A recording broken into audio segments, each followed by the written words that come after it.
I graduated from IIT Madras in 1965, actually 64, because we are one of those batches because of the Chinese aggression. They put us on fast batch. So we finished it 6 months earlier. So actually, I finished it in 64. And I'm from a small village. So I wrote actually an article for the IIT Madras Rambo from rural village to global village via IIT. And I was very much interested, though I came to the US, back of my mind was, when can I return to India and join politics to fight corruption? So every year I was waiting to make my lakh. Of course, as you know, at that time, the lakh became crore and crore became like that. But finally, at the height of my career, I decided it is too late. I'm not getting younger. So I left.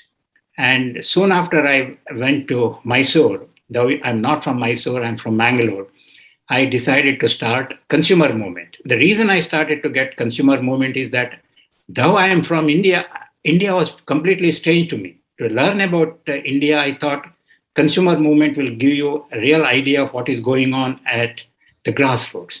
And that turned out to be right. So the very first time the election came, I contested, because the reason for my going to India was to contest election to show that professionals, honest and competent people like me should contest. And it won't come as a surprise that I lost the election, but I made a point.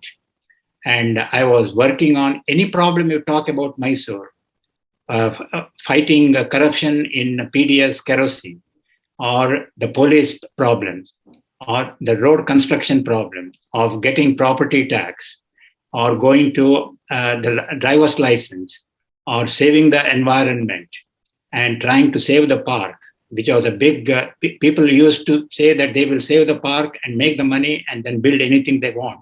People's Park, that is what we saved.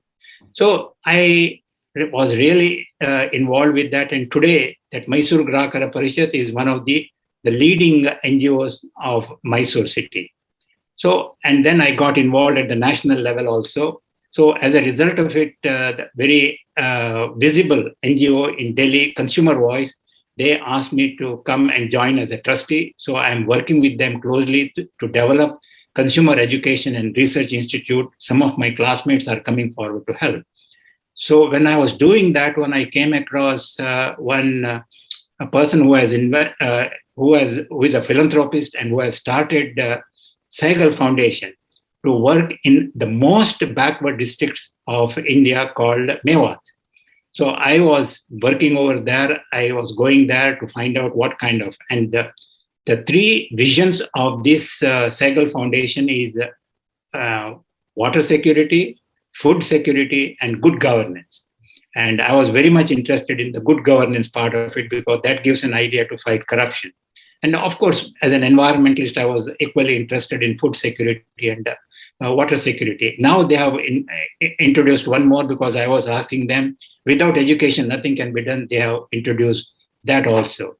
So I was working with them. And then when I came over here for some time, then the Pratham was starting. So I got involved in Houston with a friend of mine called Yogi Pachel and Madhav Chavan, trying to raise money over here. So the very first function where they raised money, $500,000, I was involved in raising money for Pratham. And then when I returned to India, I got involved in running the Pratham in Mysore itself. And today that Pratham is working with all the districts of Karnataka, Odu Karnataka, and then we are also running model villages. So I'm involved through Pratham in that way. And I'm also serving as a governing council member of Manipal Institute of Technology, Nitte Engineering College. And another thing, because of my urge to fight corruption, I have been writing articles regularly trying to expose corruption in oil sector. And I think with this one, my 5 minutes is over. People's attention is also going to be over in 5 minutes. I will stop over here, but if you want, you can ask me questions. Yeah. Thank you, Raju. Yeah.